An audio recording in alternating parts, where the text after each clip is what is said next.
Olá, graça e paz. Eu sou o Bispo Norei Padilha e esta é a Palavra do Dia, terça-feira, dia 27 de maio do ano de 2025. Hoje, o tema da Palavra do Dia é De Volta ao Quarto. Quero ler Evangelho segundo São Mateus, capítulo de número 6, versículo de número 6 também. Mas tu, quando orares, entra no teu quarto ou no teu aposento e, fechando a tua porta, ora ao teu pai que está em secreto, e teu pai que vê em secreto te recompensará publicamente. Quando eu me converti no ano de 1969, quando eu desci as águas do batismo, eu já havia aceitado Jesus em 68, mas em maio de 69 desci as águas do batismo. E comecei, no princípio da minha adolescência, a me dedicar à oração. Eu realmente gostava muito de orar, muito.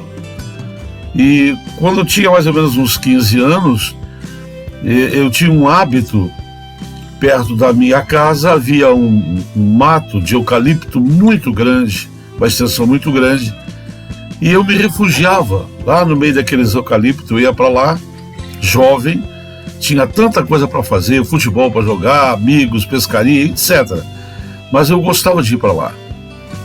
E gostava de jejuar, eu fazia por gosto, por prazer. Não tinha nenhuma cobrança, uma obrigação da parte da minha mãe, que me criava, ou por parte da igreja, do pastor. Não, eu gostava realmente de orar. E quanto mais orava, mais eu gostava. Quanto mais eu jejuava, mais eu gostava. E foi exatamente aos 15 anos que Deus começou a me levantar para pregar a palavra. Eu prego a palavra desde os meus 15 anos. Comecei a pregar o Evangelho com 15 anos de idade. Comecei a pregar nas ruas, nas esquinas. Comecei a fazer campanhas. E comecei a ver Deus fazer muitas maravilhas através da minha vida. E quanto mais eu via, mais eu queria me consagrar, mais eu buscava a presença de Deus. E hoje eu quero falar um pouquinho sobre isso. Quando o tempo vai passando, os anos vão passando, e nós, sem perceber, vamos relaxando com esta vida de intimidade com Deus. Sabe, aos domingos então eu ia às 8 e pouca da manhã para dentro daquele mato e voltava só na hora do almoço, cheio da glória, cheio da presença de Deus. Não ia ninguém comigo, eu ia só para lá. E ali Deus falava comigo no meu coração de uma forma tão extraordinária, tão maravilhosa, que é indescritível, não tem como se descrever como é bom estar na presença de Deus.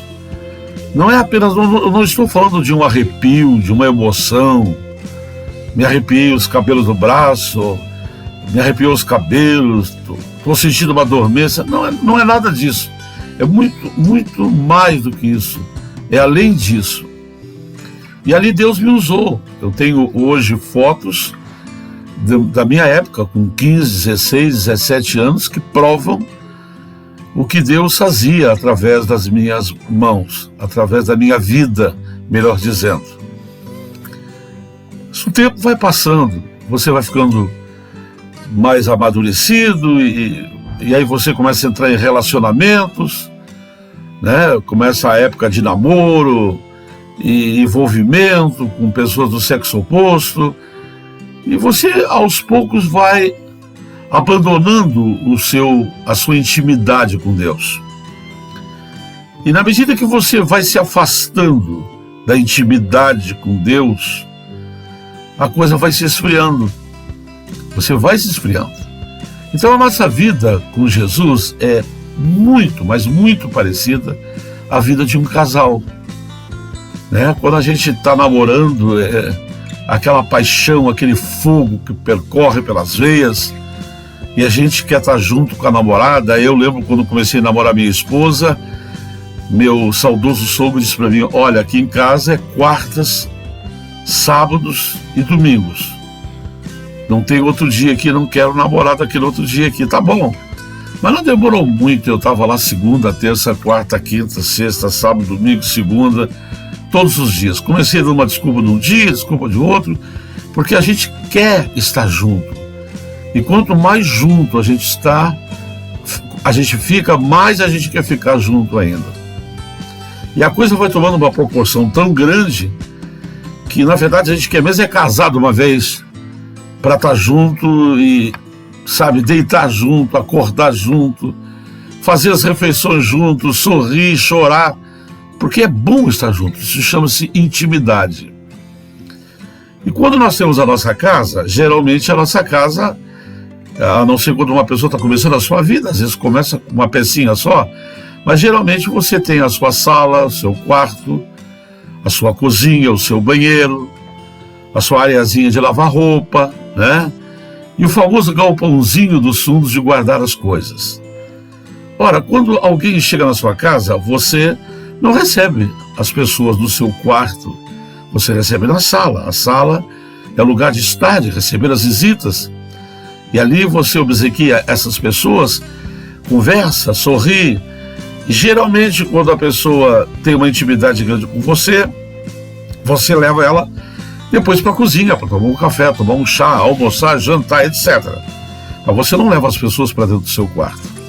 Porque o seu quarto é o lugar da sua intimidade, do casal.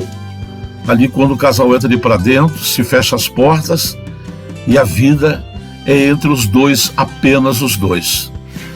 Diz um ditado que dentro do quarto, com um casal, tudo é permitido lá dentro. É um lugar de intimidade. Ali eles conversam, ali eles têm a prática da relação sexual, eles têm os momentos que ficam sentados conversando e orando muitas vezes, conversando, fazendo balanço do dia que passou.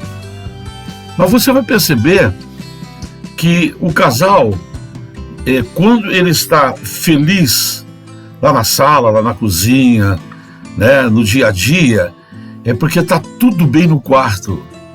Quando as coisas não estão bem no quarto, não estão bem em nenhum outro lugar. O homem não está bem no trabalho, o homem não está bem na escola, na faculdade, a mulher também. Quer dizer, vai acontecendo. Na medida que a intimidade do quarto vai se esfriando, o restante todo se esfria.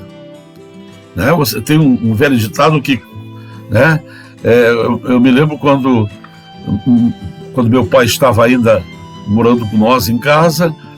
Ele teve um longo tempo da sua vida fora de casa, mas quando ele levantava subindo de manhã, né, o pessoal dizia: a coisa foi boa de noite, porque o quarto, ele é a extensão do resto do nosso dia. Se você vai bem na intimidade com a sua esposa, com o seu marido, tudo vai bem. Você pode estar enfrentando dificuldade financeira, pode estar, mas se estiver bem na intimidade, você tem um outro ânimo, uma outra perspectiva. Você enfrenta as coisas de uma maneira muito mais saudável. Agora, quando a coisa